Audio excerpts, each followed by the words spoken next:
Baik, can we start now? Yes, Coach. Oke, Bismillahirrahmanirrahim. Assalamualaikum warahmatullahi wabarakatuh. Waalaikumsalam. Waalaikumsalam warahmatullahi wabarakatuh. Apa kabar semuanya pagi ini? Alhamdulillah. Ya Allah, Baik. Baik. Sudah sarapan? Sudah, Coach. Sudah, Coach. Oh ya, Coach buka dengan quote kita pagi ini ya. Quotes-nya begini. Awali harimu dengan sarapan bukan dengan senyuman, karena senyuman tidak mengenyangkan. Oke, itu quote kita hari ini. Baik, ini saya panggilnya adik-adik aja ya. Iya, karena masih muda-muda semua ini dibandingkan dengan saya yang umurnya lebih dari setengah abad ya. Oke. Baik, adik-adik peserta pelatihan dasar yang tergabung dalam kelompok 2 ini ya. Kelompok 2 ya. Kelompok 2 angkatan 9 Pemerintah Kota Lubuk Linggau tahun 2024. Hari ini merupakan hari pertama kita di pembelajaran e-learning untuk agenda ketiga ya. Oke, seperti kita ketahui di jadwal jadwal itu kan ada di pedoman yang dikeluarkan oleh Lembaga Administrasi Negara bahwa untuk pembelajaran kita di agenda ketiga ini selama 3 hari, di mana 3 hari itu dibagi atas pembelajaran sinkronus dan pembelajaran asinkronus. Today is the first day of the synchronous. Oke, kemudian nanti kita ketemu lagi di sinkronus kedua itu hari Selasa ya, insya Allah hari Selasa kita ketemu lagi untuk sinkronus kedua. For the first synchronous today, waktu kita itu 2 kali 45 menit atau 2 jam pelatihan ya. Jadi waktu kita 2 kali 45 menit atau 2 jam pelatihan. Jadi untuk agenda ketiga ini nanti kalian akan difasilitasi oleh saya. Oke, itu ada nama saya di situ. Nama di situ.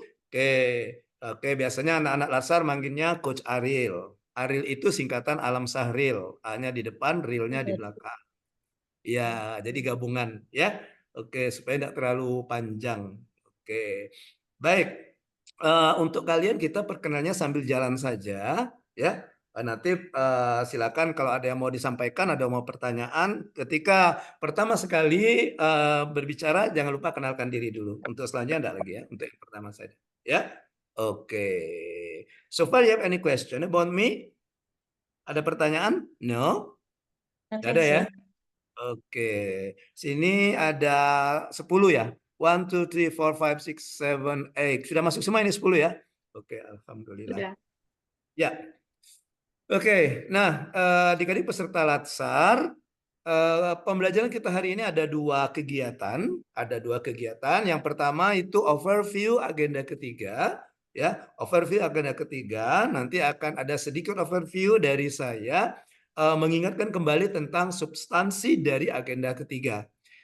Karena kemarin waktu di belajar self learning yang melalui MMOC itu, kalian sudah membaca modulnya kan, sudah baca modul, sudah mengerjakan tugas-tugas juga untuk agenda ketiga ini. Ya, jadi untuk hari ini hanya overview sekilas kita bahas sedikit tentang agenda ketiga. Kemudian kegiatan kita yang kedua yaitu penjelasan tugas asinkronus. Jadi what you have to do during asynchronous session ya. Apa yang kalian lakukan selama pembelajaran asinkronus. Oke, 3 hari ini ya. Oke, itu agenda kita, agenda pembelajaran kita hari ini selama 2 jam pelatihan. Oke, baik, let we start now. Izin saya share screen ya.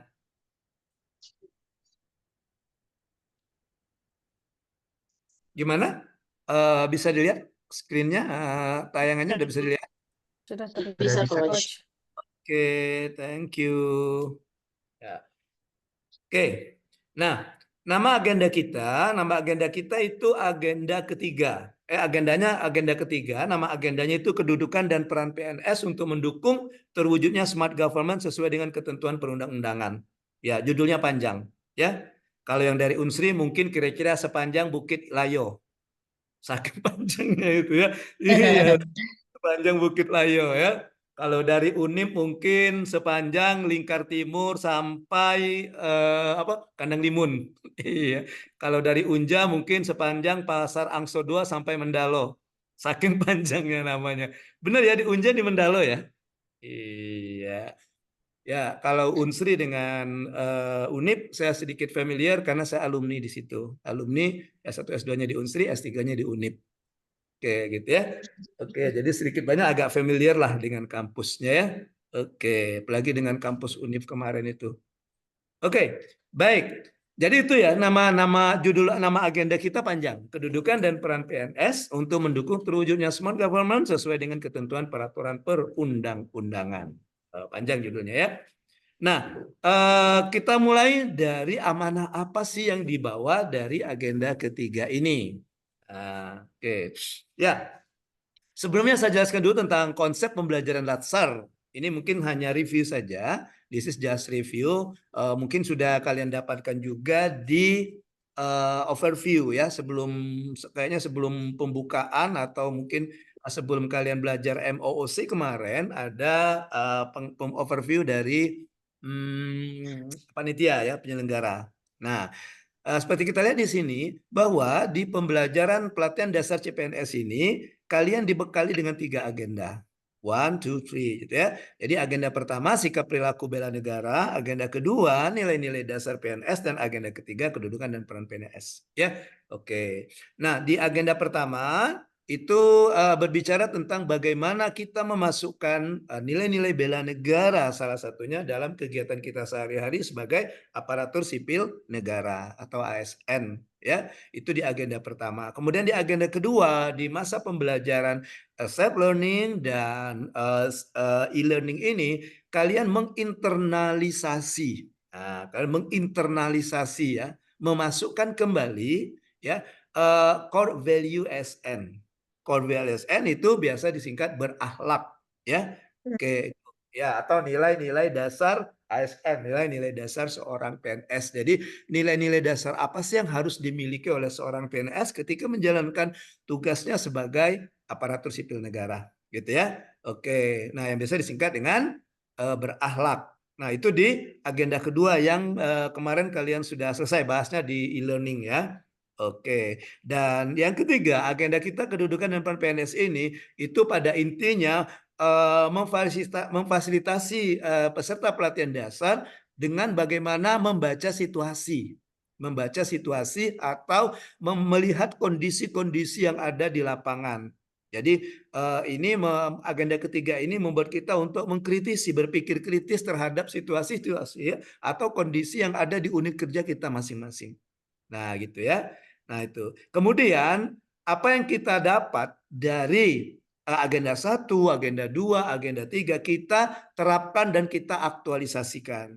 Ya, kita terapkan dan kita aktualisasikan. Kalau berbicara aktualisasi, salah satu kata kuncinya dari aktualisasi adalah bagaimana kita mempraktekkan teori yang sudah kita dapat. Nah, gitu ya, salah satu kata kuncinya dari aktualisasi. Kapan itu diaktualisasikan? Diaktualisasikan itu dimulai dari masa habituasi. Ya, masa habituation, habit ya. Oke, mungkin di sini ada yang dosen bahasa Inggris atau yang pintar bahasa Inggris, ya habit itu artinya kebiasaan ya. Oke, habitual. Kalau saya kebenaran bisa bahasa Inggris karena before menjadi Widya Iswara saya seorang guru bahasa Inggris. I am an English teacher. Iya, basic saya S1 S2-nya bahasa Inggris ya, memperdalam bahasa Inggris. Oke, gitu ya. Jadi di habituation, di masa habituasi kita kalian mulai membiasakan diri untuk menerapkan menerapkan substansi yang ada di 3 agenda ini. Khususnya itu di agenda kedua. Di agenda kedua, ya. Bagaimana kita melakukan pekerjaan dengan memasukkan nilai-nilai core value SN ini. Oke, itu ya. Diharapkan nanti setelah melalui masa habituasi akan menjadi habit, akan menjadi kebiasaan, dan kalian nanti akan menjadi PNS yang profesional, yang berkarakter, yang profesional, yang sesuai dengan bidang tugasnya, dan kemudian yang berkarakter, yang mengedepankan nilai-nilai core value ASN ini, nilai-nilai dasar ASN ini. Ada yang dari kesehatan di sini? Yang dari kesehatan, dari kedokteran atau ilmu kesehatan ada? Ada ya? Ada, Ya, Coach. oke. Oh, Tengku ya? Ya, Iya, Tengku. Tengku di mana Tengku ininya? Dinasnya? di Fakultas Kedokteran Universitas Jambi, Coach.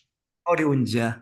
Oh iya, di Unja. Ya, Oke, baik. Nah, jadi kalau di kuliah di kesehatan itu sekarang ini contohnya ya di tempat lain juga itu banyak penekanan diajarkan juga selain hard skill juga soft skill. Ya nggak Tengku ya? Ya, soft skill bagaimana membangun karakter. Misalnya untuk dokter bagaimana iya, menjadi Coach. seorang ya berbicara tentang soft skill itu kebanyakan kepada etika dan nilai, tata nilai ya. Kira-kira gitu ya Tengku ya. Nah, itu yang dimaksud dengan PNS yang berkarakter. PNS yang berkarakter itu juga sama, artinya PNS yang memiliki soft skill. Jadi bukan hanya hard skill, juga diimbangi dengan soft skill. Nah, gitu. Itu yang dimaksud dengan PNS yang berkarakter. Soft skillnya apa di sini? Soft skillnya di sini pada pemahaman atau pengaktualisasian atau pengimplementasian dari core value ASN. Nah, bagaimana seorang PNS itu misalnya menerapkan nilai-nilai berorientasi pelayanan dalam pelaksanaan tugasnya. Bagaimana seorang PNS itu menerapkan nilai-nilai akuntabel dan sampai dengan yang kolaborasi. Nah, gitu ya. Itu yang disebut dengan PNS yang berkarakter. Nah, ini semua menjadi PNS yang profesional berkarakter akan menunjang tiga fungsi peran dan fungsi ASN. Ya, kita ini sama, saya juga ASN, kita harus menjalankan tiga peran ini. Yang pertama sebagai pelaksana kebijakan publik, tentu saja dalam bekerja kalian ada regulasi yang mengatur. Ya, misalnya seorang dosen itu ada tugas-tugasnya seorang dosen kan, itu ada regulasinya. Biasanya Permenpan atau diturunkan ke ada juga Permendikbud Ristek yang mengatur apa sih tugas seorang dosen. Nah, ketika kalian bekerja berdasarkan regulasi tersebut, kalian juga masuk salah satu yang sebagai pelaksana kebijakan publik.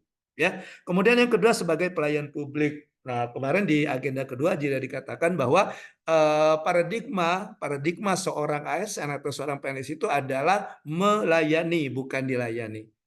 Ya, jadi kita yang melayani. Jadi melayani publik. Kalau kalian sebagai dosen, publiknya itu bisa jadi yang paling dominan itu adalah mahasiswa, ya kan? Mahasiswa. Kalau kami Widya Iswara itu publiknya peserta diklat kayak kalian ini. Nah, kayak kalian ini ya. Kemudian yang ketiga sebagai perekat dan pemersatu bangsa. Perekat dan pemersatu bangsa. Jadi jangan ASN ini bukan sebagai pemecah, tapi dia sebagai perekat. Ya, oleh karena itu kalau kita lihat dalam nilai-nilai ASN itu eh, ada terutama yang mengatakan kalau tidak salah di nilai harmonis kalau nggak salah ya, kayak menjaga lingkungan yang kondusif, kemudian juga bagaimana kita mencegah terjadinya konflik perpecahan di lingkungan kerja kita. Oke, nah itu selayang pandang konsep pembelajaran dasar kita. Lalu kita kembali ke agenda 3. Jadi agenda 3 ini membekali peserta dengan pengetahuan tentang kedudukan dan peran PNS untuk mendukung smart government. Ya, oke. Tadi sudah di awal sudah saya katakan bahwa intinya agenda ketiga ini membekali peserta dengan bagaimana berpikir kritis, bagaimana mengkritisi situasi-situasi atau kondisi-kondisi yang ada di lapangan atau yang ada di lingkungan kerja masing-masing. Ya, oke. Jadi itu amanah yang dibawa dari agenda ketiga ini. Baik, kita lanjutkan. Nah, agenda ketiga ini ya terdiri dari 2 mata pelatihan. Kalau kita kemarin di agenda 1 ada 3 mata pelatihan, di agenda kedua ada 7 mata pelatihan, di agenda ketiga itu ada 2 mata pelatihan. Ya, di mana mata pelatihan yang pertama itu manajemen ASN dan yang kedua itu smart ASN. Amanah apa sih yang dibawa dari manajemen ASN ini? Oke, intinya di manajemen ASN ini kalian akan mendapatkan atau meningkatkan pengetahuan, pemahaman tentang ASN, kedudukan dan peran, hak dan kewajiban, kode etik, sistem merit dalam pengelolaan ASN serta bagaimana pengelolaan ASN itu sendiri. Oke, kemudian untuk mata pelatihan yang kedua, Smart ASN. Oke, jadi kalian akan dilatih untuk meningkatkan kembali atau untuk meningkatkan kemampuan kecakapan digital skill-nya ya. digital skill dalam perspektif literasi digital. Jadi saya yakin kan sekarang kan kita di zaman serba digitalisasi ini mau tidak mau ya kita harus ikut. Ya enggak, kita harus gitu. Kita tidak bisa resist, kita tidak bisa bertahan bahwa saya selalu menggunakan yang ini saya tidak mau berubah. Nah, gitu. Tapi kita sesuai dengan nilai yang agenda kedua kita beradaptasi. Ada kan nilai adaptasi itu kan? Nilai adaptif ya, nilai diadaptif di agenda kedua. Di salah satu nilainya mengatakan bahwa selalu mengikuti beradaptasi dengan perubahan yang ada. Nah, gitu. Termasuk juga perubahan di digitalisasi ini, gitu ya. Oke. Baik. Itu deskripsinya. Kemudian apa yang diharapkan dari dua mata pelatihan ini, ya? Yang pertama itu meningkatkan pemahaman di manajemen ASN. Diharapkan nanti mata pelatihan ini dapat meningkatkan pemahaman peserta pelatihan dasar tentang kedudukan, peran, hak dan kewajiban, kode etik, konsep sistem merit dan pengelolaan ASN. Asesmen ASN dalam pengelolaan ASN serta pengelolaan ASN itu sendiri. Ya, untuk semua ASN yang diharapkan ya mampu mengaktualisasikan kemampuan kecakapan digital, gitu ya di peserta pelatihan dasar bukan hanya meningkatkan kemampuan atau meningkatkan kecakapan digitalnya atau digital skillnya, tapi juga diharapkan nanti melalui mata pelatihan Smart ASN ini peserta Latsar itu mampu mengaktualisasikan kepemimpinan kecakapan digital. Oke, itu ya. Itu hasil belajar yang diharapkan untuk kedua mata pelatihan di agenda ketiga ini. Untuk mencapai hasil belajar itu, maka ada beberapa pokok bahasan, ya, beberapa pokok bahasan yang diharapkan kalian belajar secara mandiri dari modul yang sudah diberikan dalam MOOC, ya. Oke. Pertanyaan saya, sudahkah kalian melihat modulnya? Sudah dibuka? Sudah dibaca? Yo, jujur. Sudah dipahami? Sudah juga ya? Oke, bagus. Sedikit, Sudah. Pak. Sedikit ya, Despi ya. Oke. Ya, enggak apa-apa Despi. Ya. Ada peribahasa mengatakan sedikit lama-lama jadi bukit, gitu ya. Iya. Oke, baik. Nah, materi pokok dari mata pelatihan pertama yaitu manajemen aparatur sipil negara, itu ada kedudukan, peran, hak dan kewajiban dan kode etik ASN, kemudian konsep sistem merit dan mekanisme pengelolaan ASN. Sedangkan materi yang ada di mata pelatihan Smart ASN ada literasi digital, kerangka kerja literasi digital, kecakapan digital dan studi kasus literasi digital. Ya, itu bisa diperdalam di modul. Ya, bisa diperdalam di modul.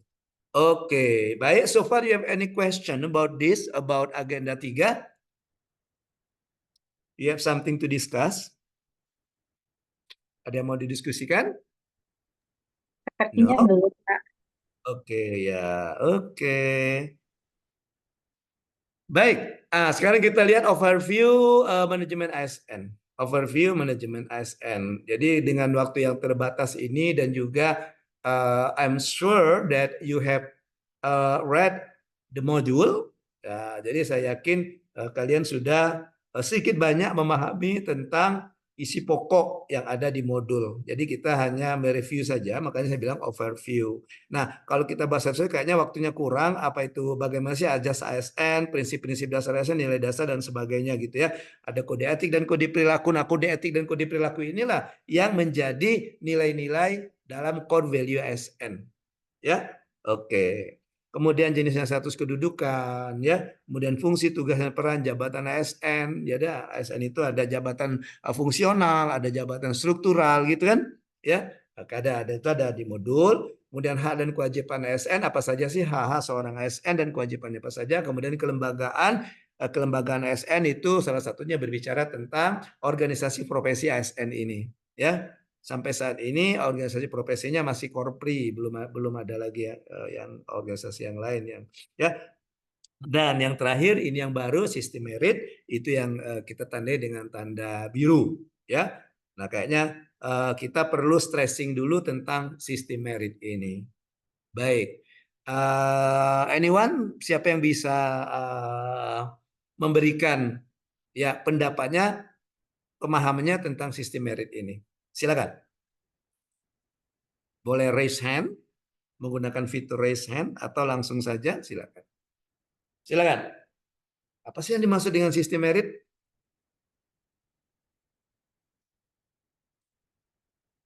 Ayo, silakan.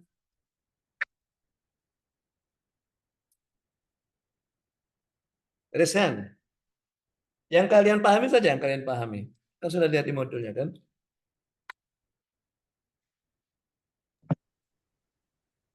Oh, Ada? Pak. Oh, Coach. Silakan. Kenalkan diri. Oh, ini hasil dari belajar yang kemarin-kemarin, Coach. Jadi maksudnya itu sistem merit itu berarti manajemen sumber daya di lingkungan ASN itu berbasis kinerja, kompetensi, dan profesionalisme gitu, apa, Coach. Jadi kayak lebih ke ini, lebih ke pengembangan diri dari waktu ke waktu, kemudian penerimaannya juga berbasis kompetensi, terus berkelanjutan pengembangan karirnya itu. Oke. Kurang lebih seperti itu, Coach. Ya. Oke, thank you Tengku dari Fakultas Kedokteran FK Unja ya. Oke, Ya. jadi kalau dari Tengku itu ada yang saya catat itu, yang saya ingat itu kata kuncinya ada kompetensi dan kualifikasi ya, Tengku ya. Oke, Ya, baik. Coach. Ada lagi yang mau menambahkan? Silakan. Silakan. Izin untuk menambahkan. Despi, kenalkan diri dulu. Dari Oh, mana? perkenalkan saya Deswi Wahyuni dari Universitas Bengkulu. Izin menambahkan, Coach. Prodi apa Despi? Prodi Prodi PAUD. Oh, pergi sama dengan kemarin ada ya si Wika, Vina, apa Vika itu kemarin?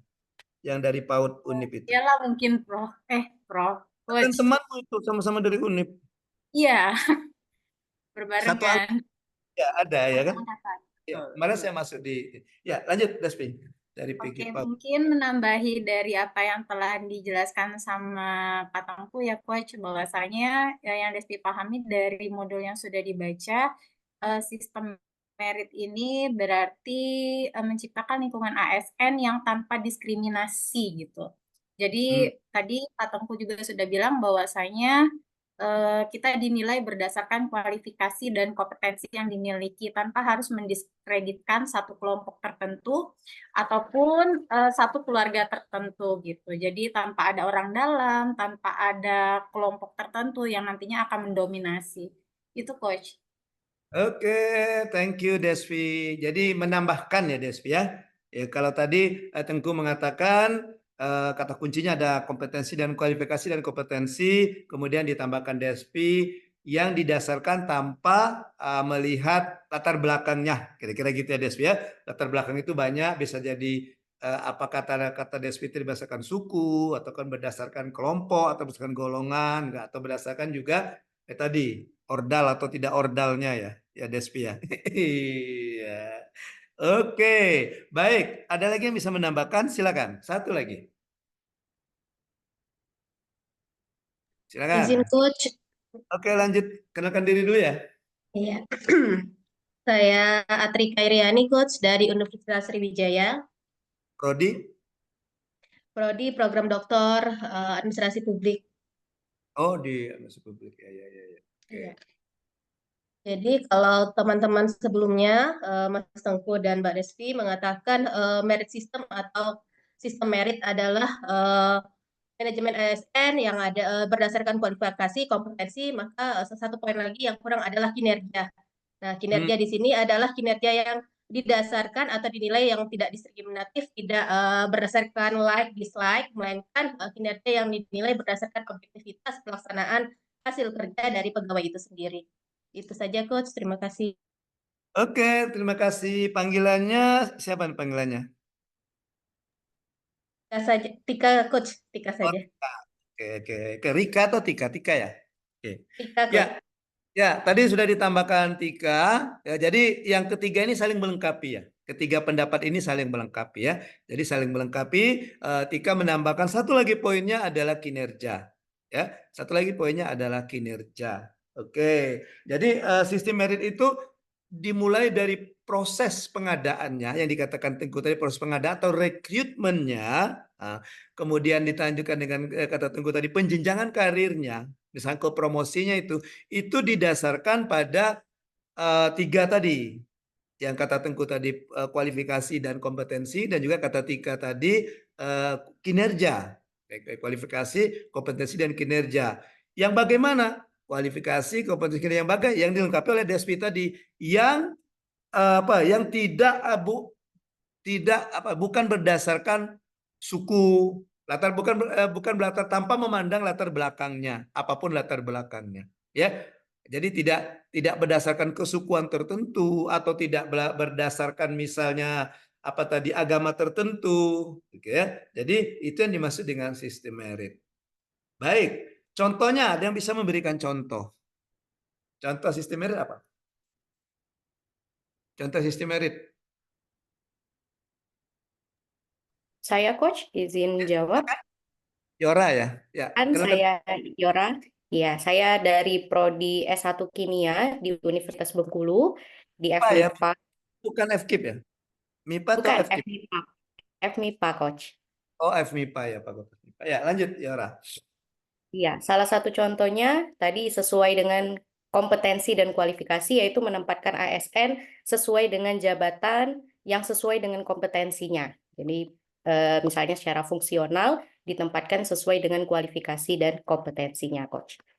Oke. Ya, artinya Yora ini contohnya adalah rekrutmen ya. Yora ya, rekrutmen. Oke. Ya, contohnya kalian-kalian ini. Betul nggak?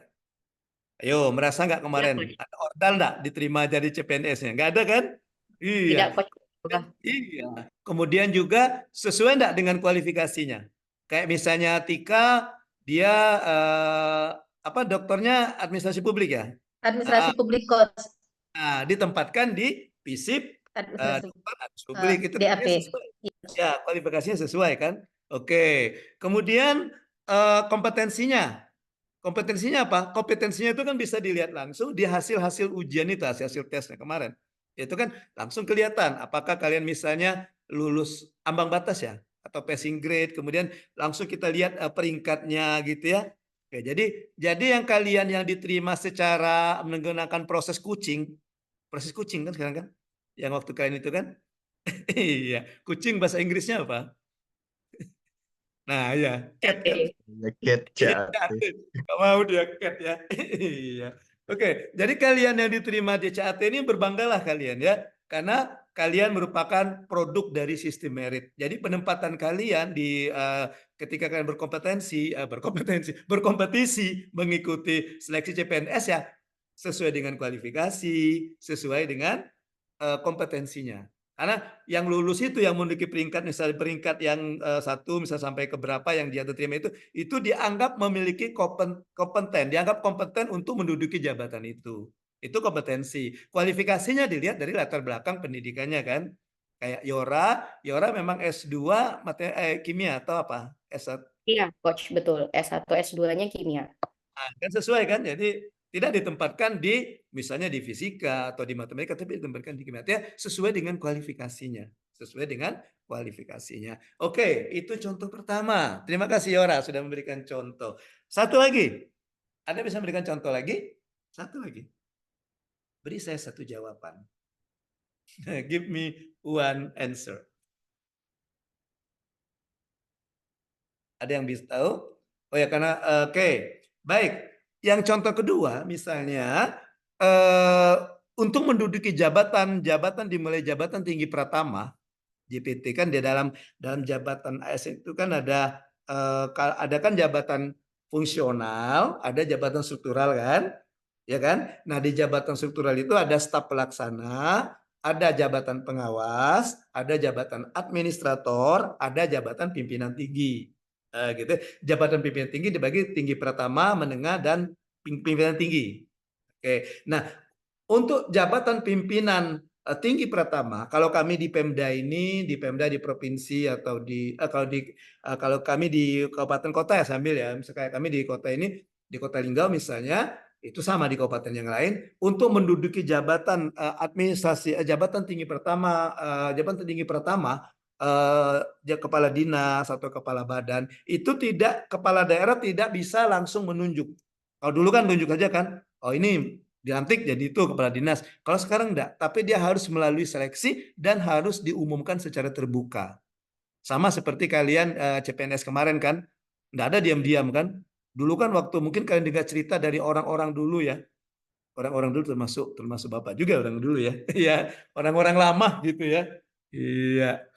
Kalau di sini kadang-kadang di sini juga orang tua katanya, ya udah orang tua, udah tua ubanan memang gitu ya, ya. Kalau mungkin cerita dari orang-orang tua dulu, bahwa kalau ada kadang-kadang pengumuman tes CPNS-nya diam-diam gitu ya, hari ini pengumuman, besok penutupan gitu. Nah, kenapa? Karena tadi yang dikatakan Despi tadi, cuma ordal yang tahu, siap-siap berkas, nanti begitu pembukaan langsung masukkan berkas gitu. Iya, kalau sekarang kan nggak ada keterbukaan ketika kalian tes itu kan. Nah sama seperti itu juga ketika misalnya mau menduduki kepala dinas, diadakan terbuka dulu. Ada terbuka misalnya dari Pemkot Lubuk Linggau mengatakan bahwa siapapun berminat ya untuk menduduki jabatan itu silakan masukkan permohonan ke Pemkot Lubuk Linggau misalnya. Untuk menduduki jabatan misalnya ada beberapa kekosongan untuk jabatan tinggi pertama untuk kepala dinas misalnya. Gitu. Jadi bersainglah di seleksi itu, masukkan berkas, kemudian mengikuti sama kayak kalian memenuhi syarat administrasi, kemudian baru dia ikut asesmen namanya. Nah, nanti dari asesmen itu tidak bisa juga apa ya, cuma satu, harus minimal 3. Jadi ada 3. Jadi 1, 2, 3 nanti. Nanti yang 3 itu. Jadi misalnya ada orang 10, yang memenuhi itu 1, 2, 3. Tidak bisa langsung satu orang ditunjuk, gitu ya. Oke, Semacam gitu. lelang jabatan ya, Coach. Betul sekali, that's right.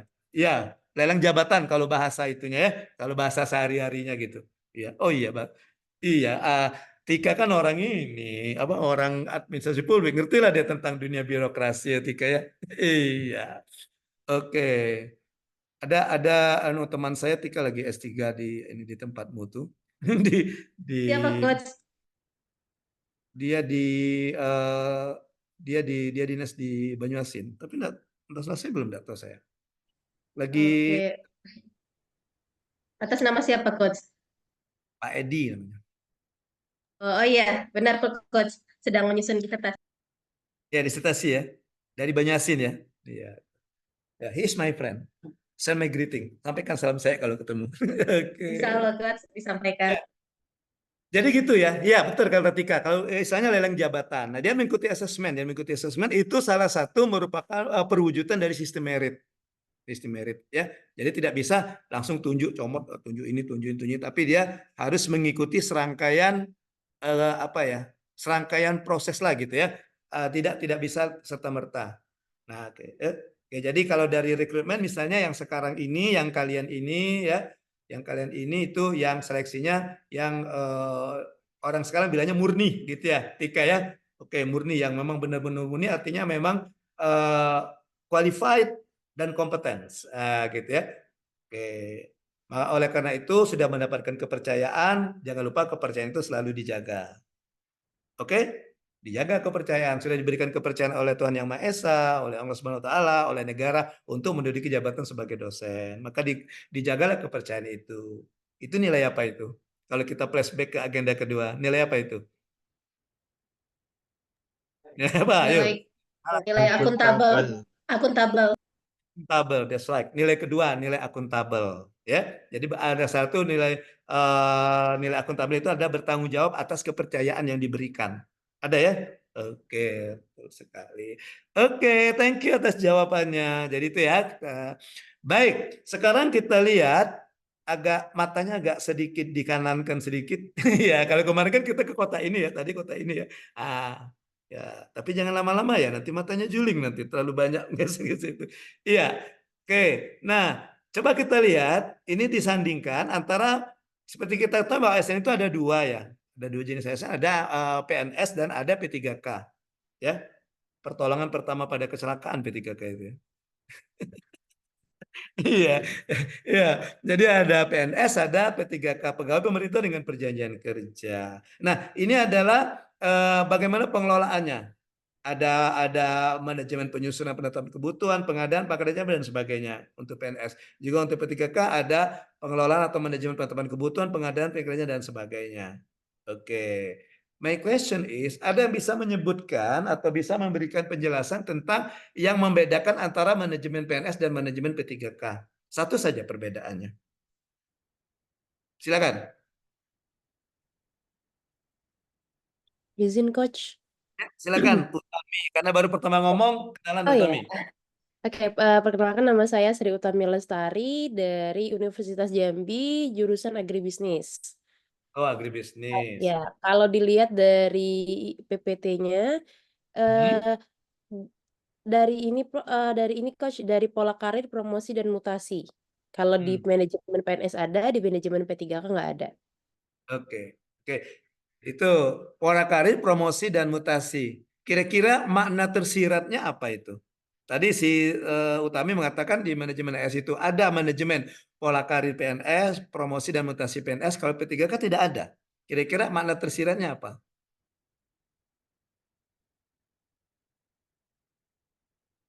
Makna tersiratnya apa? Yo, ambil yang mutasi saja. Bisakah seorang P3K itu mutasi? Karena tidak ada ini ya kan? Ya kan? Iya. Jadi dia ditempatkan di sini, ditempatkan di situ saja. Kalau P3K, Tidak memiliki. kalau PNS kan dia bisa mutasi. Kalian bisa saja nanti mungkin misalnya dari Unip misalnya kan kemudian mutasi ke Unsri atau ke universitas mana kan ada kesempatan untuk itu kan. Iya. Oke. Dan Kayak tidak memiliki jenjang karir ya, Coach. ya memiliki jenjang karir. Maksudnya itu dia eh kalau PNS kan bisa kalau yang struktural mungkin struktural bisa dia dari staf jadi eselon 4 atau pengawas, cepat kasih atau kasubid gitu ya. Gitu. Kemudian bisa jenjang karir lagi bisa ke pejabat eselon 3 atau pejabat administrator, kabid ya atau kabak gitu ya atau camat itu eselon 3 ya. Oke. Iya. Oke, tapi kalau Tengku kayaknya tidak perlu lagi menjadi kabid, sudah kelihatan kabidnya gitu. Kalau Tengku ya. Ya Tengku ya. Ya, apalagi kalau di Pelonto sih Tengku. Bener-bener kabid, Amin. kepala bidang. Kepalanya Oh. bidang. Kenapa? Oke. Kepalanya yang bidang bukan kepala bidang, ada katanya kepala bidang. Oke. Ada lagi yang bisa membedakan melihat dari sini? Saya Coach, izin. Ya, silakan, Yora. Ya, Kalau kemudian terkait status kepegawaian ya, Coach. Kalau dilihat dari statusnya, kalau PNS itu statusnya pegawai tetap. Tapi kalau P3K itu dianggap pegawai kontrak. Jadi ada per 5 tahun, untuk dosen itu ada perekrutan ulang. Jadi dianalisis lagi statusnya untuk P3K. Oke. Kalau kelihat ke sini, masuk ke manajemen pengelolaan yang mana, Yora? Yang membedakan itu? Ya, berarti ke disiplin, bukan, Iya. masuknya ke pangkat dan jabatan mungkin ya, atau pengembangan karir. Di disiplin dan pemberhentian bisa. Jadi kalau di manajemen PNS itu ada pengelolaan disiplin dan pemberhentian PNS. Kalau di P3K ada pemutusan hubungan perjanjian kerja. Ya, oke. Jadi pemberhentian di sini maksudnya dia tidak lagi diangkat sebagai PNS, diberhentikan sebagai PNS. Ya, oke. Kalau yang di P3K diputuskan hubungan perjanjian kerjanya. Maka seperti kata Yora tadi bisa per 5 tahun, 3 tahun gitu ya, dia memperpanjang lagi gitu ya. Nah, tapi kalau PNS ini ya tidak ada yang seperti itu, tapi dia adanya pemberhentian. Tapi pemberhentian juga tidak mudah untuk memberhentikan. Harus punya alasan-alasan yang kuat gitu ya.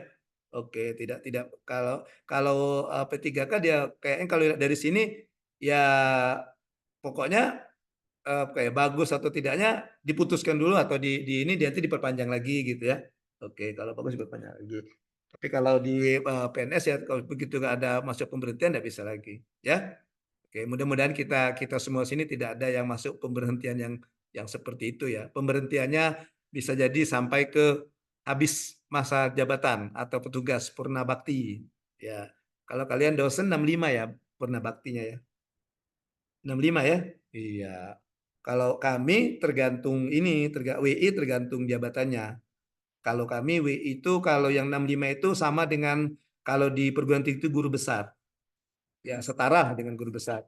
Itu pada jabatan 4D dan 4E. Guru besar gitu ya, 4D 4E ya. Jadi itu yang bisa 65. Kalau dia 4D ke bawah, ya kalau kalian mungkin secara sama dengan lektor ya. Untuk penjenjangannya mungkin secara dengan lektor ya. Kayak Tika sekarang lektor atau asisten ahli Tika? Lektor, Coach. Ya, lektor ya. Lektor itu 3C ya, Tika ya. Ya, Betul, sama. Coach. Lektor. Ya, sama dengan WI juga. Kalau eh, eh, oh, lektor 3C, lektor kepala ya, lektor kepala ya. Yang 3 Saya 4 ya. Saya yang 4 lektor 200 3C, Coach. Kalau lektor kepala 4. 4A ya. Oke. Ya sama lah dengan kami Widya Suara, ada penjenjangannya, ya. Kalau kita berbicara tentang pensiun tadi ya. Oke, jadi ada penjenjangannya. Sama lah dengan yang kalian kalau misalnya di perguruan tinggi itu asisten ahli itu kalau di sini setara dengan WI pertama namanya. 3A dan 3B gitu. Kalau di lektor itu kalau di sini namanya WI muda. 3C dan 3D. Kalau lektor kepala, kalau di sini 3 setara dengan WI Madya 4A, 4B, 4C. Nah, gitu sama ya. Jadi gitu. Jadi kalau kami beda pensiunnya. Kami kalau sudah guru besar apa WU utama namanya itu baru bisa 65 dan itu pun tidak bisa begitu walaupun angka kredit sudah cukup ya syarat-syarat juga sudah mengikuti sudah uji kom sudah mengikuti penjenjangan diklat penjenjangan dan sebagainya kalau tidak ada formasi tidak bisa juga ya bergantung dengan formasi ya jadi dalam suatu lembaga diklat itu ada komposisi yang harus dipenuhi misalnya ada berapa yang muda ada berapa yang media gitu nah, itu ada apa formasi dari LAN nanti lembaga negara nanti yang menentukan ya oke makanya kalau saya ini cerita pribadi sedikit kok saya dan nggak kecil kemungkinan untuk ke 65 karena kami daerah tingkat 2 ini tidak ada formasi untuk utama. Cuma sebatas 4C, Madya 4C. Kalau di Bengkulu sebatas lektor kepala. Ya. Oke, lanjut ya. Kok saya jadi curcol ya? Curhat colongan. Sorry. Baik, kemudian ada lagi yang bisa membedakan. Ya, silakan. Siapa Tika? Siapa ngomong? Despi, Coach. Oke, Ini Des. kalau yang membedakan satu lagi mungkin di jaminan pensiun dan jaminan hari tua. Kalau PNS terkait pensiun dan jaminan hari tua itu jelas diatur, sedangkan untuk P3K sampai saat ini ya, itu sepertinya masih diperbincangkan tentang kebijakannya gitu. Itu, Coach. Iya. Oke. Jadi untuk ya di manajemen PNS itu ada manajemen jaminan pensiun dan jaminan hari tua, gitu ya, Despi ya. Di P3K itu tidak ada manajemen pensiun dan jaminan hari tua. Ini mengisyaratkan bahwa yang P3K itu tidak mendapatkan jaminan hari tua dan pensiun. Ya, jaminan hari tua dan pensiun. Ya, oke. Kalau saya 5 tahun lagi ini pensiun ini. Iya, kalau pensiunnya 65 tahun lagi. Nanti saya dapat juga jaminan hari tua dan pensiunnya gitu ya. Oke.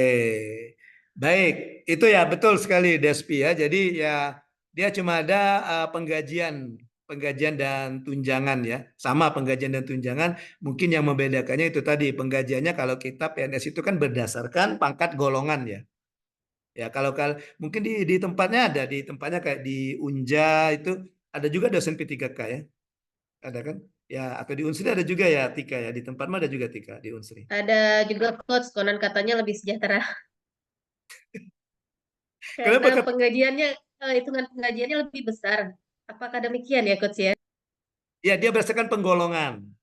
Ada kan penggolongan kan golongan sampai kalau S1 sampai 9 enggak saya golongan 9 kalau enggak salah ya. Ya, oke. Oke, ya. Lebih sejahtera ya. Udah Tika pindah saja P3K mau. Oke, iya. Ya, sama saja kok. Ya. Oke, karena kalau kita ini kita dosen, guru, WI ya gitu ya. yang dibayar yang kita terima ini hanya yang di dunia, di akhirat lebih besar lagi kan. Iya. Oke, karena kan salah satunya itu kan ilmu yang bermanfaat kan, kita memberikan ilmu yang bermanfaat. Oke, baik. Ya, itu ya. Jadi itu sekilas saja. Jadi ada 3. Tadi mungkin bisa dikembangkan sendiri apa-apa berdasarkan ini. Ya, termasuk juga dari pengadaan juga ada yang membedakannya ya. Pernah dengar nggak kalau P3K itu pengadaannya gimana rekrutmennya? Kalau yang ini. Izin Coach, Hmm. sedikit pengalaman tentang pengadaan P3K. Kalau di instansi lama saya, kebetulan saya pindahan dari UIN Raden Fata Palembang. Dan semua rata-rata 9 orang dosen di UIN itu untuk prodi PIAUD itu semuanya lewat masuk ASN lewat jalur P3K. Cuman 1 orang yang lewat ASN. Nah, untuk pengadaannya sendiri kemarin itu pengajuan dari kampus, Coach. Jadi kampus yang mengajukan, lalu nanti dari Kemenak menyetujui, nanti diajukan formasinya ke Pan-RB gitu. Sedangkan kalau untuk PNS ini kayaknya dari pusat. Soalnya saya juga masih belajar tentang pengadaan PNS ini awalnya dari mana gitu, Coach. Tapi kalau yang P3K itu berdasarkan permintaan dari universitasnya gitu. Jadi sudah ada beberapa dosen yang belum menjadi ASN dan itu semua diajukan gitu. Itu mungkin Coach sharing Ya, pengalaman. kalau PNS dia berdasarkan analisis jabatan. Jadi misalnya di UNIP membawa analisis jabatan bahwa dari misalnya misalnya proporsi kalau mahasiswa itu kan ada 1 dosen berapa mahasiswa gitu ya. Ideal 1 ya. dosen 30 mahasiswa, rasio mahasiswa dan dosen. Bisa jadi salah satu syaratnya permintaan mereka itu misalnya dengan jumlah mahasiswa kami sekian, kemudian jumlah dosen kami sekian itu melebihi dari apa namanya kuota atau apa itu proporsional apa perbanding rasio. Ya, jadi bisa seperti itu. Oke, jadi dari situ nanti baru ditindaklanjuti dari BKN-nya. Nah, dari BKN-nya bahwa nanti dibuka formasi itu, gitu ya. Nah, kalau pengadaan dengan P3K bisa jadi itu juga analisis kebutuhan juga, tapi dia langsung dan juga biasanya memang yang sudah mengabdi duluan ya sudah ya Despi ya. Ya. Kalau di yang sudah mengabdi lama, kebanyakan itu yang sudah mengabdi lama dan ikut tes PNS pun sudah terhalang usia. Ya betul, Gitu. nggak boleh 35 lagi ada ya. Iya. Jadi diangkat aja lewat P3K. Gitu kemarin. Ya kalau bukti dia bahwa sudah ngabdi itu ada IDN ya. Kemarin kami disuruh mencantumkan SK. Kebetulan Despi juga ikut P3K waktu seleksi administrasi. Ternyata Despi itu kurang masa kerja. Oh, Minimal gitu. itu 2 tahun, sedangkan Despi baru 1 tahun kemarin itu pengalamannya. Minimal Jadi ada persyaratan masa kerja ya. iya, ada persyaratan masa kerja. Jadi ya yang paling enggak itu yang bisa diterima itu minimal 2 tahun masa kerja gitu. Jadi yang di bawah 2 tahun, misal 1 tahun 1 bulan, 1 tahun 2 bulan, bahkan 1 tahun 11 bulan pun itu ditolak. Berdasarkan SK dari rektornya gitu. Iya, berdasarkan SK pengangkatan. Oke, ada hikmahnya Despi tidak diterima P3K. Iya, kayaknya gitu juga, Coach. Banyak yang bilang nggak apa-apa ditolak P3K, walaupun kata Bu Atrika kan gaji P3K itu masuk grade 10. Jadi dia dihitungnya pakai grade 10 itu untuk dosen 3,1 sekian. Oh gitu. Dan itu langsung dibayar nggak pakai 80%. Iya Sedangkan karena mereka kenapa dia yang dua tahun itu yang kata Despi tadi karena dia yang 2 tahun itu dianggap sudah melalui masa percobaan. betul. Kalau Betul. kalian kan 1 tahun masa percobaannya. Benar. Jadi ketika lebih dari 1 tahun kalian tidak bisa mengajukan ke PNS. Jadi untuk syarat untuk jadi CPNS ini itu sama-sama kalau kerja di swasta itu kayak di training lah gitu di masa percobaan. Nah, kalian masih dicoba-coba gitu ya. Masih dicoba-coba. Nah, dilihat setahun ini dilihat dari yang kata Tika tadi kinerjanya, juga dilihat dari keberhasilannya mengikuti pelatihan dasar ini karena pelatihan dasar ini dianggap sebagai pembekalan. Ya Tika ya. Kalau di ini Tika kalau di apa kalau di anggota DPR kan ada orientasi biasanya kan. Ada anggota DPR yang baru kan diorientasi dulu kan gitu Tika ya. Biasanya kan Betul, Coach. dikasih tahu pekerjaannya apa gitu, gimana itu dan sebagainya kan. Tapi kalau untuk PNS ya itu di apa masa percobaannya yang 1 tahun ini. Kalau saya kemarin 2 tahun. 2 tahun. Jadi kalau kalau harus 2 tahun itu harus ikut kami dulu prajab namanya. Dan harus lulus. Kalau dia tidak lulus tidak bisa diangkat dan hilanglah kesempatannya. Karena kalau misalnya tidak lulus prajab latsar sekarang karena cuma setahun ya untuk latsar tahun depan ya sudah melebihi 1 tahun kan. Ya, makanya pesan saya di latsar ini ikuti segala prosesnya. Iya, biarkan dia mengalir seperti sungai. Iya, oke. Ya ikuti saja prosesnya ya. Ada tugas kerjakan gitu ya. Zoom sore-sore data gitu ya. Iya. Disuruh pakai baju sekolah ini kan baju sekolah ini. Baju sekolah kan. Wah, iya, pakailah baju pakai dasi hitam, baju putih, ikuti saja segala prosesnya ya. Oke, insya Allah proses tidak akan mengkhianati hasil. Cie. Oke, gitu ya. Baik, gitu ya. Ya, Despi benar Despi. Jadi yang 2 tahun itu dianggap itu sudah melalui masa percobaannya Despi. Ya, jadi dia percobaannya itu dulu, baru diangkat. Kalau kalian diangkat dulu masa-masa percobaan baru 100%. Makanya 80%. Tapi nanti kalau sudah PNS kan tunjangan keluar ya. Tunjangan dosennya udah keluar belum di yang CPNS? Udah. Sekarang belum. 1 tahun lagi, Coach. Setelah 100% baru keluar. Nah, ya sekarang masih gaji pokok ya Tika ya. Gaji Iya. pokok plus tunjangan keluarga. Itu Sedikit. pun dipotong 80%. Dipotong Iya. 20. Sabar. Ya, sabar. Iya. Oke, nanti ya kalau sudah 100% kan besar juga dapat tunjangan kan, tunjangan dosen. Kalau dosen lektor berapa tunjangannya Tika? Yang Tika tanya-tanya ke seniornya. Dosen lektor. Kan ada tunjangannya kan 1 juta? Eh, Belum sempat tanya. belum berani tanya, Coach. Oh, nanti dikira matre itu kayak, oh, apa udah nanya-nanya ya. Padahal jiwanya meronta-ronta mau bertanya berapa nian tunjangan itu. Jelas selisih gaji pokoknya 100.000 itu, Coach, yang agak merana. Nggak apa-apa, nggak apa-apa. Ya, lihatnya ke bawah Tika ya, lihatnya ke bawah, jangan lihat ke atas.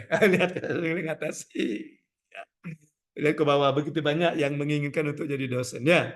Iya. Oke. Saya juga kalau ada kesempatan pindah dosen ya, saya ambil juga kalau ada kesempatan. Kayaknya enak deh jadi dosen. Iya. Ketemu yang muda-muda terus gitu ya. Iya, kalau kalau kami diklat ya ketemu yang mak-mak, gitu, yang sudah mak-mak. Ya kan sudah diklat rata-rata kan. Iya. Oke, baik. Itu ya maksudnya dari pengadaan, walaupun sama-sama ada di pengadaan, bisa membedakan itu dari perekrutannya tadi yang dikatakan Despi tadi kalau P3K ya harus 2 tahun dulu gitu ya. Kemudian memang dia harus terdaftar dulu di tempat dia untuk diangkat P3K itu ya Despi ya. Iya, Misalnya di harus masuk PD Dikti dulu. Oh ya, saya dapat Ada ingat SDM PDDikti. dulu. Kalau Jadi, di sekolah itu Dapodik, data ya pokok. benar, kalau di sekolah ada Podik. Kalau di sekolah Dapodik. Kalau di ini PD Dikti ya, kalau di perguruan tinggi. Ya, Ya. PD Dikti sebagai dosen. Ya gitu. Jadi harus masuk itu dulu gitu ya. Di kesehatan juga seperti itu kayaknya. Di kesehatan juga seperti itu. Biasanya dia yang honor-honor di puskesmas atau rumah sakit pemerintah biasanya ada datanya kan masuk ke yang kayak apa sih? Lupa saya. Mirip lah dengan PD Dikti itu. Nah, itu jadi bisa jadi syarat dia untuk ke P3K. Gitu. Oke, baik ya. Any question about manajemen ASN sebelum kita lanjutkan ke Smart ASN? Come on, you have any question? Nggak ada ya? Enough, Yolah. Coach. Oh no, okay, thank you. That's enough ya. That's Kayaknya enough. sudah baca modul semua ini kayaknya ini ya. Atau ada yang menggunakan cara praktis memahami si modul ini? Ya, Daddy. Halo, Dad. Kayaknya 5 watt, Dad. Matamu kayaknya 5 watt tadi, Dad. Alah.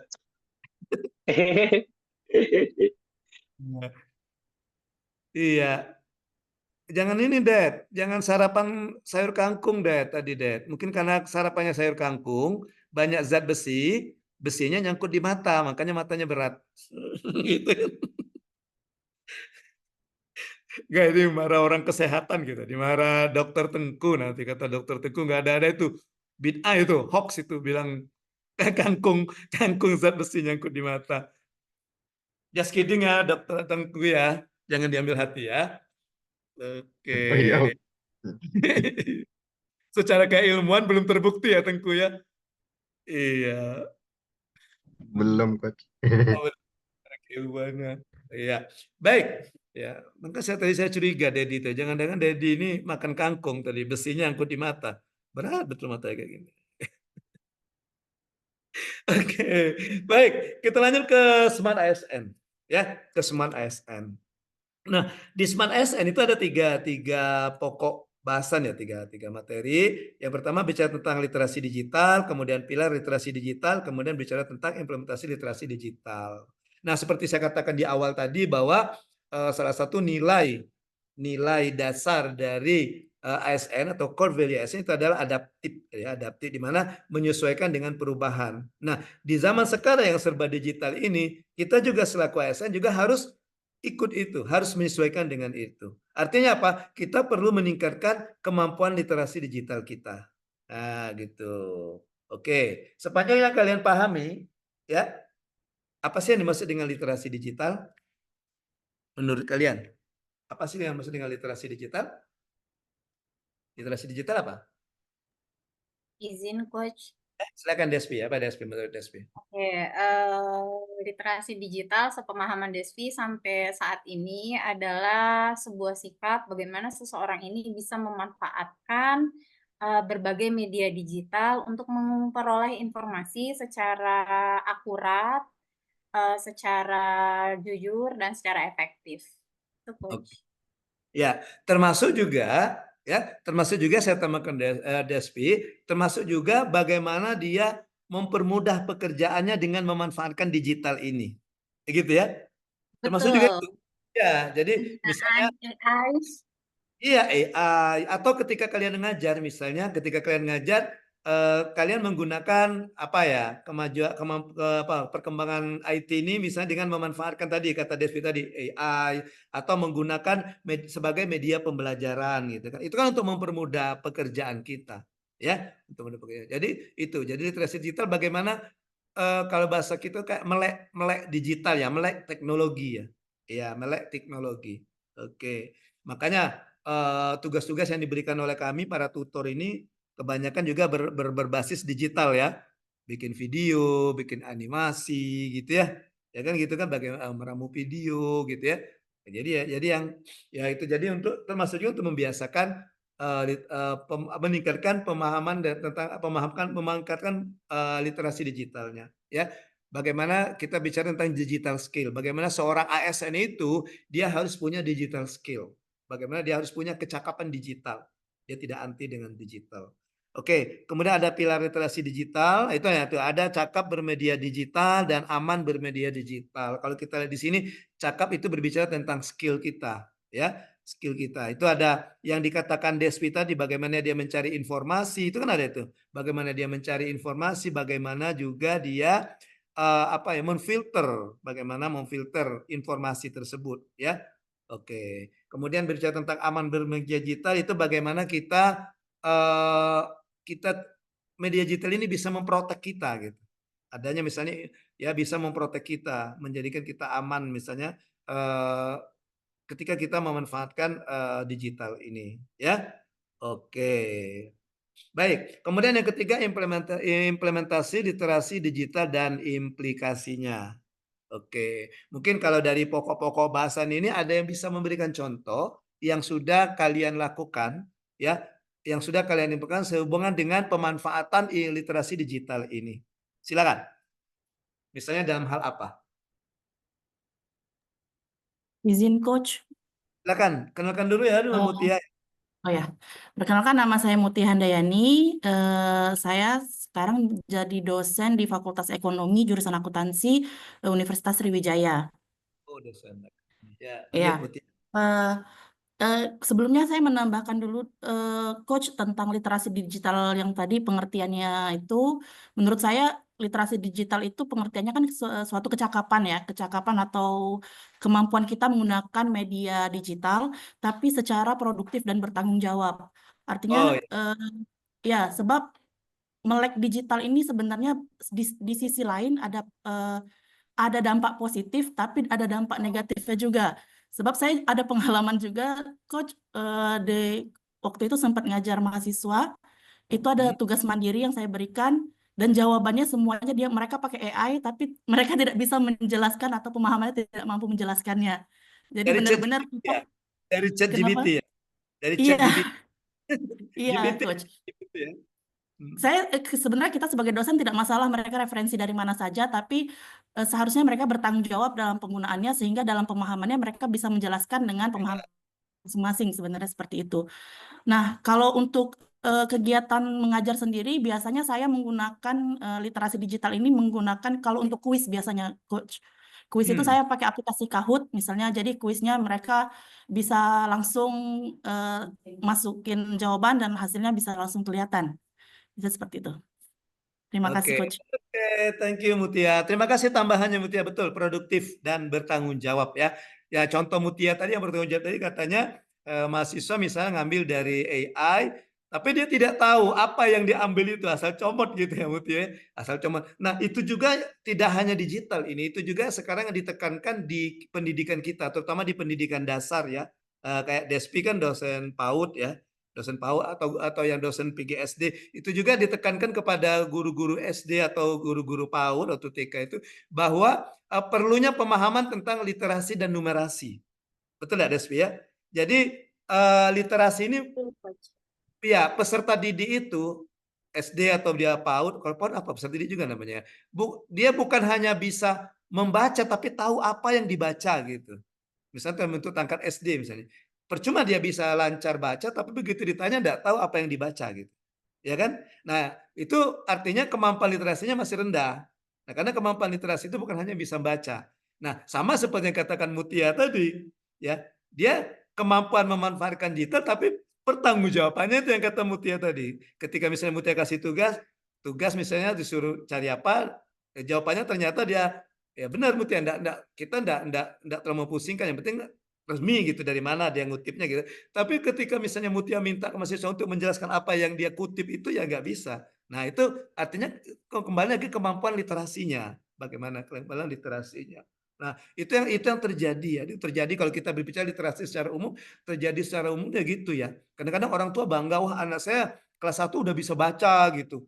Atau kelas 2 udah lancar bacanya, wah bacanya ngerocos gitu kalau ketemu Lembang ya, ngerocos bacanya lancar. Tapi ketika kita tanya tadi bacanya tentang apa dia nggak tahu. Nah gitu ya. Nah itu yang harus kita kuatkan, dia bukan hanya bisa membaca tapi dia paham tentang bacaan. Kalau kita korelasikan sandingkan dengan kata Mutia tadi, bukan hanya dia mengutip tapi dia paham apa yang dia kutip gitu Mutia ya. Iya, itu yang kita nuntut sebagai dosen kata Mutia ya. Nggak harus, oh kamu tahu ini. Tapi ketika ditanyakan maksudnya apa, nggak tahu dia. Oke. Oke. Itu mungkin dampak negatifnya Mutia, dampak Ya, negatif dari itu ya, dari AI ini. Jadi yang kata siapa tuh, Despi atau Mutia sendiri yang katakan ada hal positif, ada yang negatifnya kan. iya, Iya. Coach.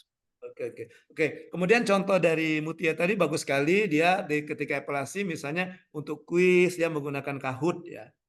Kahoot. Jadi di Kahoot itu kan langsung ketahuan jawaban yang benarnya apa gitu, jawaban dia benar salah. Malahan dia bisa langsung tahu untuk jawaban itu sampai pengumpulan skornya siapa yang tertinggi gitu ya Mutia ya.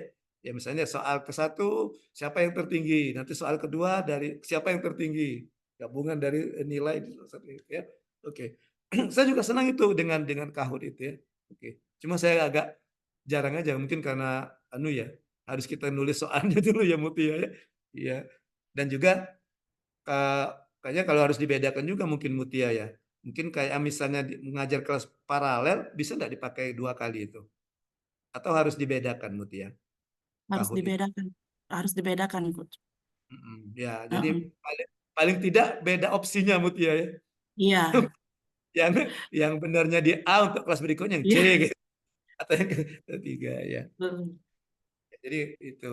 Oke, bagus sekali. Ada yang bisa memberikan contoh lagi? Mutia sudah kasih contoh 1. Silakan. Yang pernah dilakukan, yang pernah kalian lakukan. Izin coach Baik, mau sebelum ini. Ya, memberikan silakan. contoh. Silakan, Dokter. Silakan, Jesse. Kenalkan diri dulu. Perkenalkan, nama saya Jessica Anggun Safitri dari Unit Instansi Universitas Jambi di Prodi Kesehatan Hewan, Coach. Oh, itu masuk pertanian atau masuk apa itu? Masuk peternakan, Coach. Oh, masuk fakultas pertanian. Oke, lanjut. Nah, saya akan memberikan contoh tidak jauh-jauh seperti yang kita laksanakan dari awal pembelajaran di modul Swajar, ASN, sampai sekarang kita sudah menggunakan literasi digital ini, Coach. Nah, dari tim Widya Iswara juga sangat cakap dalam literasi digital ini, menampilkan modul dan menampilkan juga video-video yang memberikan penjelasan sehingga kami peserta mampu melaksanakan evaluasi akademiknya, Coach, begitu. Oke, jadi contohnya yang dimanfaatkan di pembelajaran kita ini ya. Benar, Ya, Coach. dan memang itu memang diamanahkan kalau di KLED ini memang diamanahkan dari LAN kan, lembaga pembina pelatihan kita kan LAN namanya, Lembaga Administrasi Negara ya. Nah, gitu. Jadi memang diamanahkan dari LAN bahwa pembelajaran ini diarahkan untuk pembelajaran blended gitu. Percampuran. Ya, jadi bukan klasikal murni.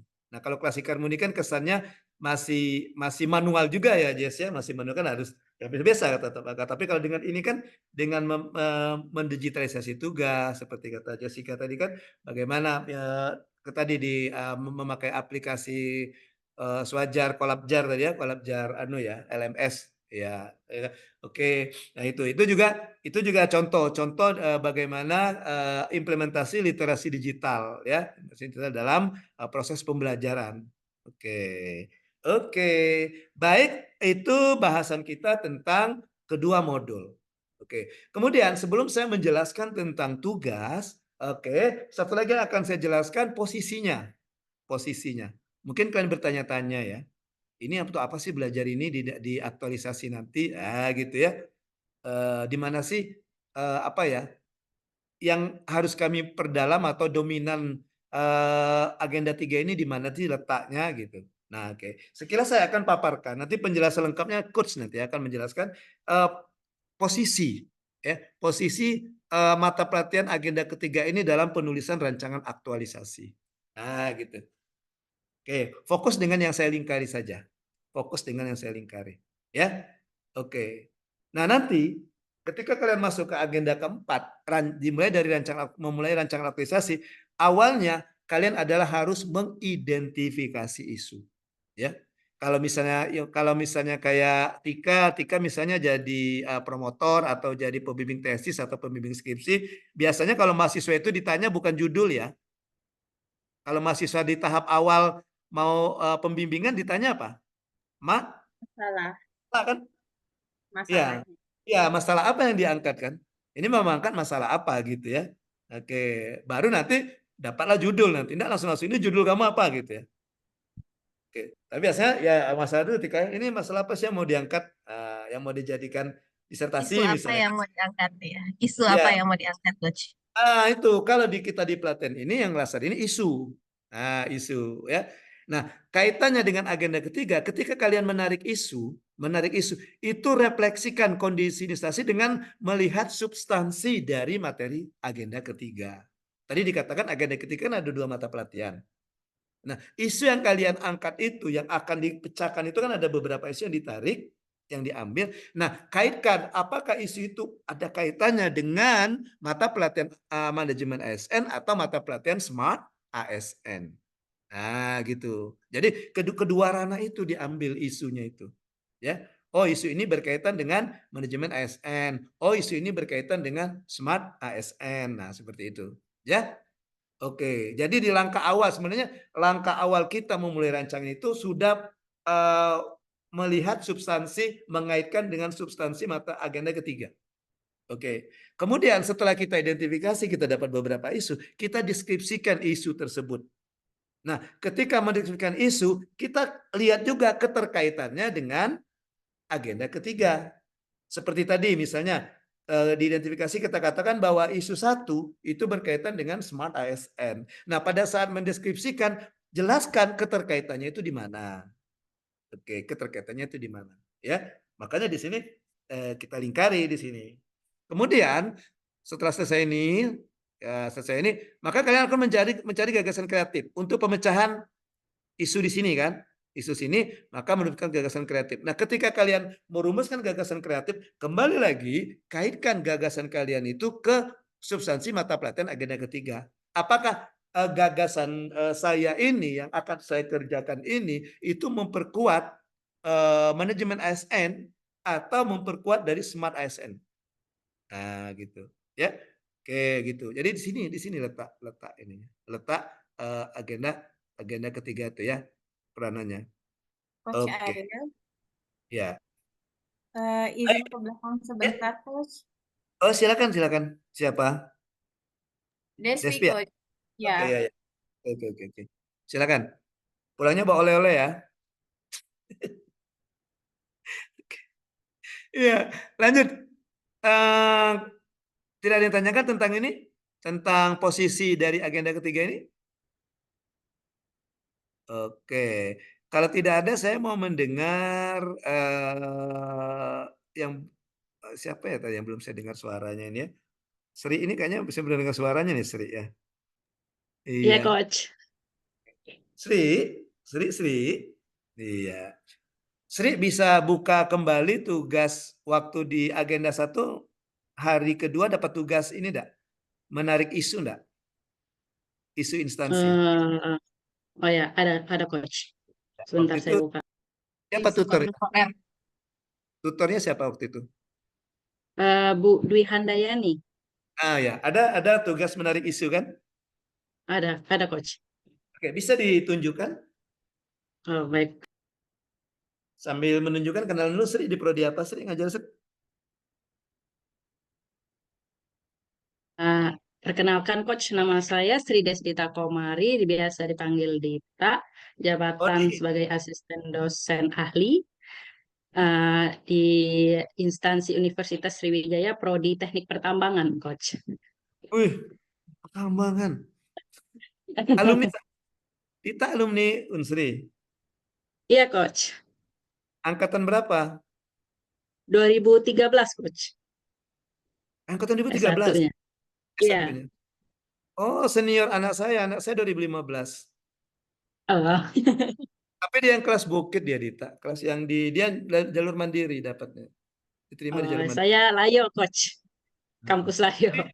Tapi kalau 2015 katanya seniornya 2013 katanya gitu ya. Oh iya, Coach, benar. Betul, Coach. Iya katanya kalau yang 2 genap katanya, kalau ganjil kata anak saya cerita kan. Oke, sudah tak? Bisa diseritin tak? Sebentar, Coach. Lagi dicari filenya, Coach. Carinya di bawah meja atau di miss call, filenya di miss call. Jadi ada suara kan tahu tempatnya di mana.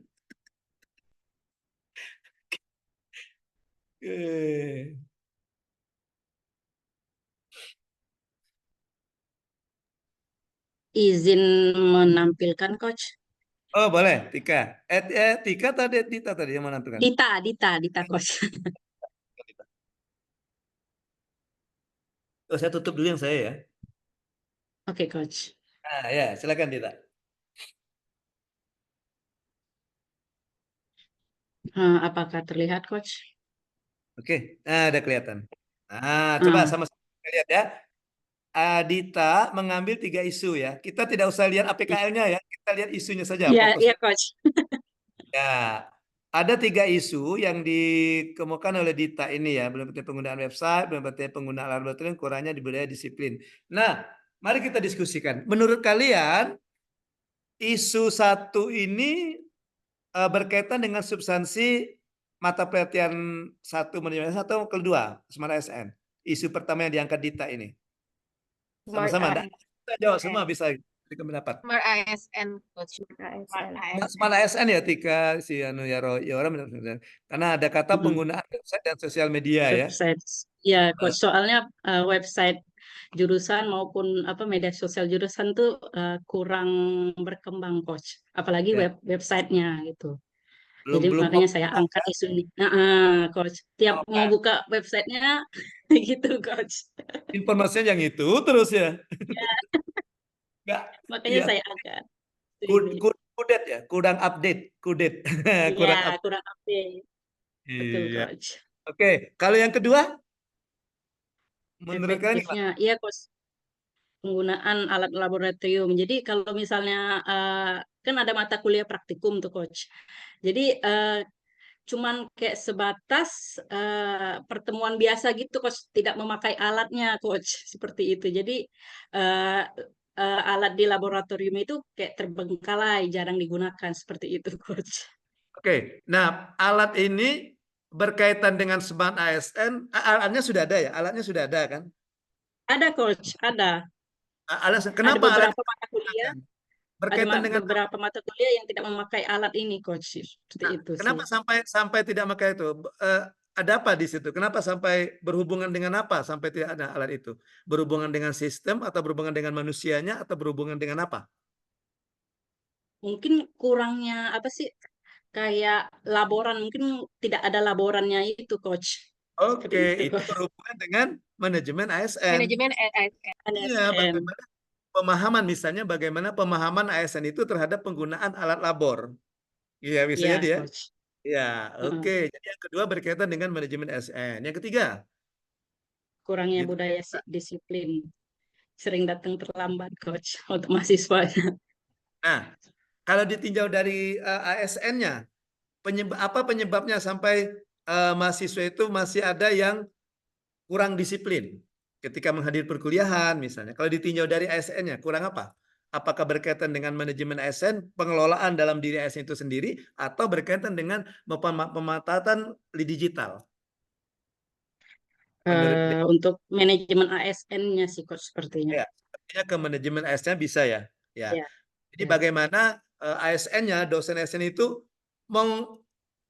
memotivasi atau membuat mahasiswa itu jadi disiplin, ya kan? Ya, Coach. Ya, Ya. oke, betul sekali. Jadi tugas pertama, isu pertama berkaitan dengan Smart ASN, isu kedua dan ketiga berhubungan dengan manajemen ASN. Manajemen ASN. Oke, thank you Dita. Terima kasih Dita. Oke. Izin stop share ya, Coach. Oh, boleh. Kami tidak ngeritik APKL-nya, kami cuma melihat isunya Dita. Ya, jangan takut-takut ya. Iya, Iya. Coach. Iya, kalau saya kritik APKL-nya nanti ya bukan wewenang saya nanti ya. Oke. Terima kasih, Coach. Oke, sama-sama Dita. Lanjut ya. Nah, baik kita lanjutkan dengan kita masih ada waktu tentang tugas-tugas asinkronus. Saya akan memaparkan tugas-tugas asinkronus yang harus dikerjakan oleh kalian selama pembelajaran di e-learning ini. Ya, tugas-tugas itu sudah saya upload di LMS. Silakan nanti dibuka LMS-nya. Sudah di-upload, sudah saya upload di LMS. Ya, oke. Baik. Saya lanjutkan share screen-nya. Ya.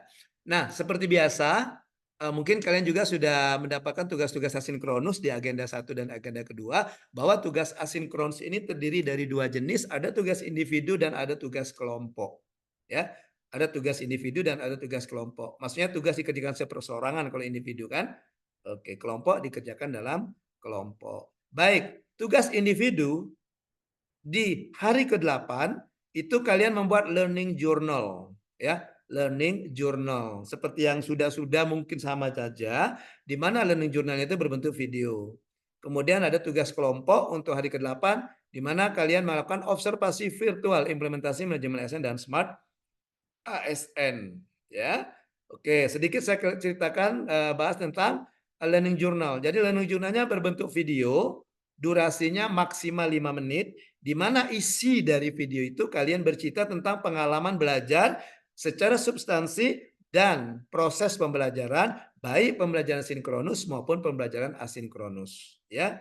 Kemudian video itu diunggah di akun media sosial masing-masing yang kalian submit itu linknya saja. Linknya nanti copy, pindahkan ke PDF, silakan disubmit di LMS.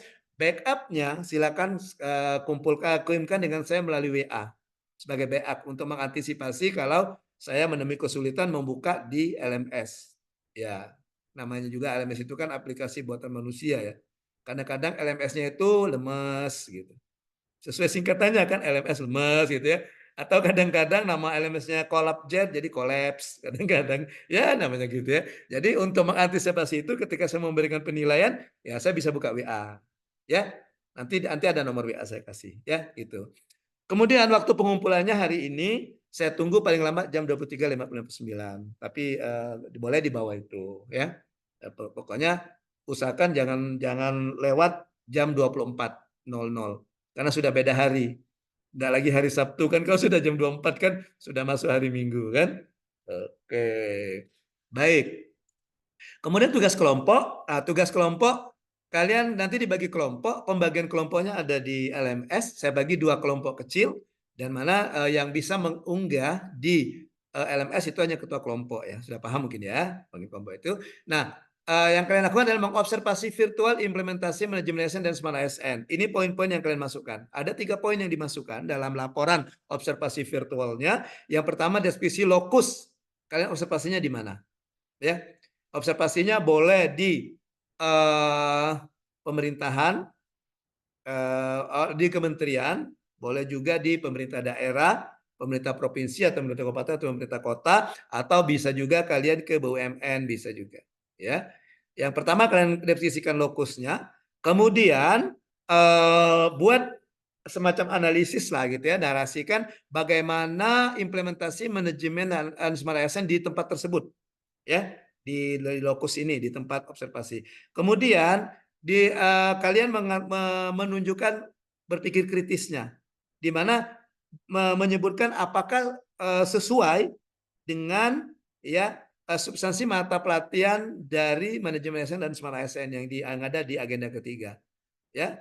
Kemudian kalau dia belum kalau sesuai gimana penguatannya, kalau belum sesuai bagaimana untuk meningkatkannya.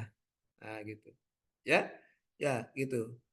Jadi poin ketiga dan keempat ini sama. Kalau dia belum sesuai, bagaimana cara rekomendasi untuk permasalahannya. Kalau dia sesuai, bagaimana untuk meningkatkan lagi. Oke, itu tugas kelompoknya.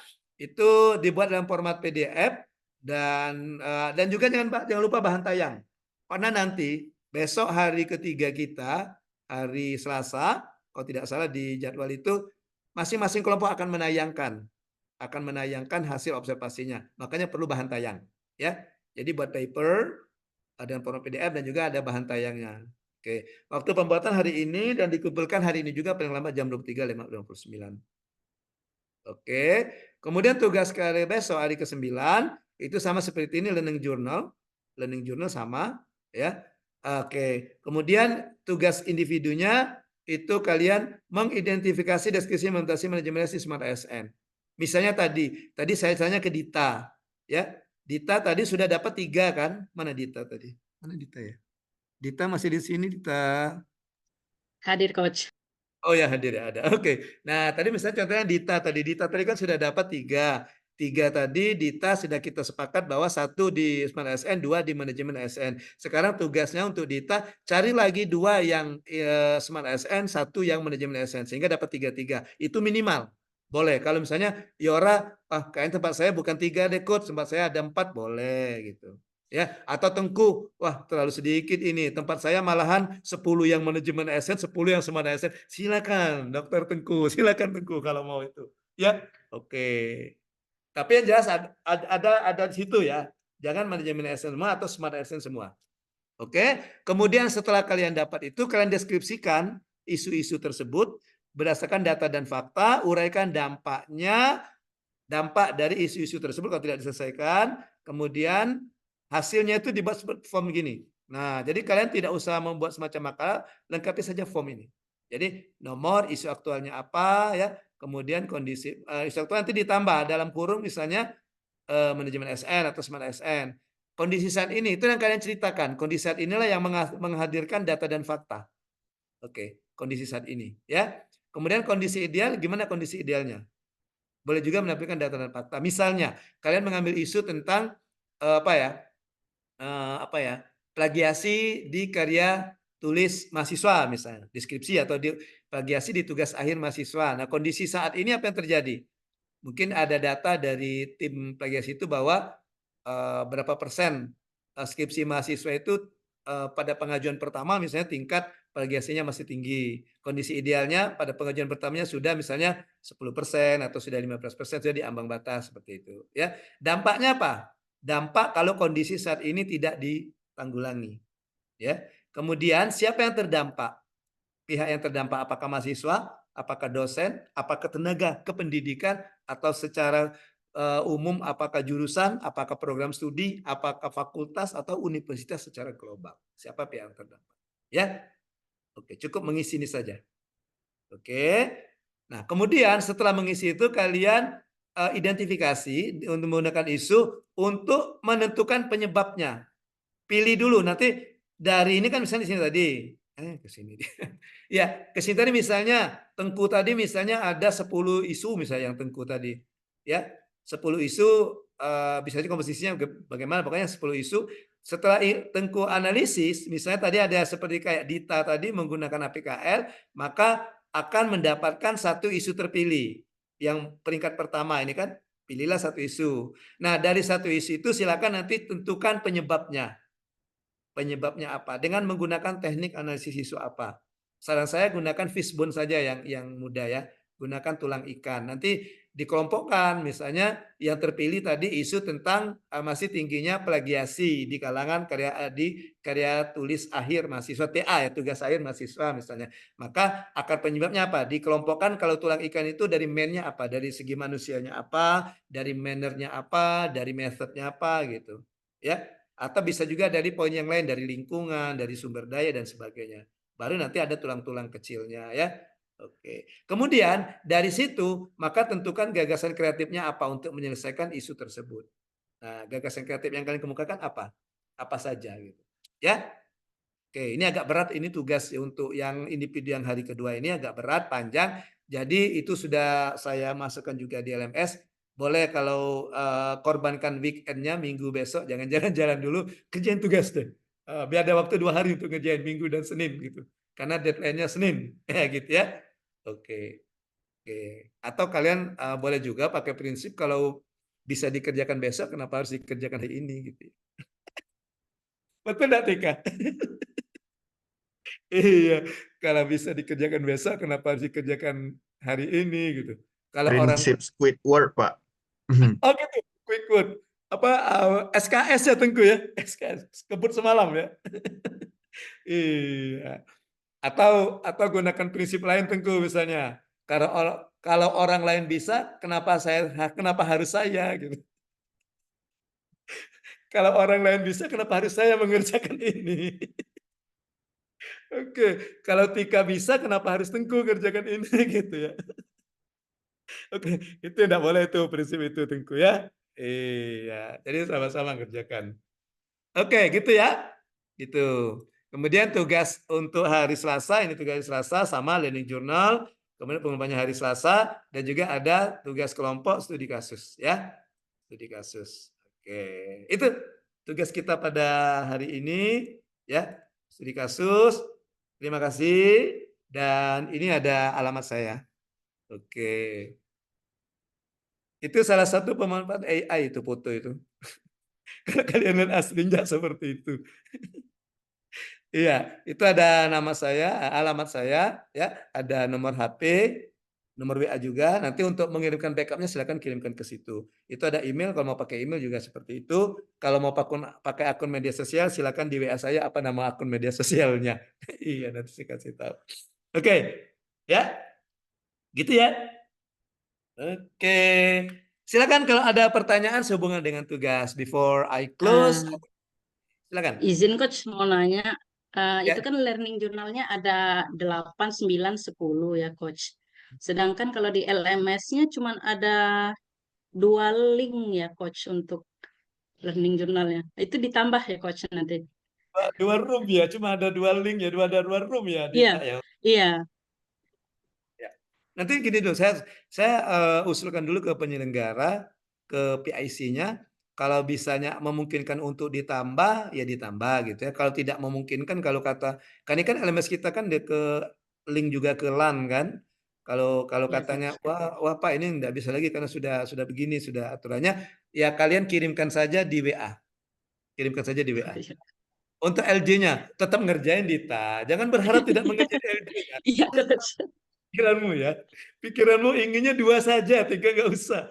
Alasannya tidak ada linknya, tidak ada tempat. Oke. Iya. Oke, tetap dikerjain Dita dan yang lainnya. Tapi kirimkan Oke, saja. Coach. Oke. Ada lagi? Silakan. Silakan kalau masih ada lagi. Izin Coach, Monggo Kalau silakan. untuk media sosialnya itu maksudnya media sosial apa ya dok? Coach, apakah Instagram, apakah YouTube atau apa gitu? YouTube saja ya, Coach. Up to you, up to you. Oke. Kalau kalian punya YouTube, YouTube. Kalau punya TikTok, TikTok. Kalau punya Facebook, Facebook. Kalau punya IG, IG gitu. Kalau mau Oke. tag saya boleh. Kalau IG mau tag saya boleh. Mau mention saya boleh di IG. Iya. Kalau di TikTok mau kirim juga tugasnya lewat TikTok boleh. Lewat DM boleh di IG. Ya. Oke, Coach. Makasih, Coach. Ya. Oke. Coach, izin Ya, bertanya, Coach. ya silakan. Coach, untuk tugas kelompok di hari pertama ini, Coach, maksud dari bahan tayang itu presentasi ya, Coach? Maksudnya PPT untuk dipresentasikan gitu, Coach? Iya betul. Kan gini, kita besok di hari ketiga kita ndak ada lagi overview. Hari ketiga itu khusus presentasi. Jadi tugas-tugas individu, tugas kelompok itu dipresentasikan dan nanti sama-sama kita diskusikan. Ya, nanti ada presentasi, masukan dari sesama peserta, juga ada feedback dari saya selaku tutor.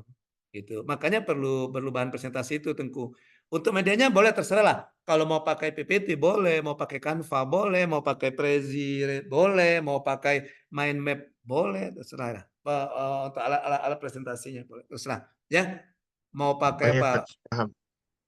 Jadi itu maksudnya itu Tengku. Jadi nanti di pertemuan kita di sinkronus kedua itu nanti akan ada presentasi.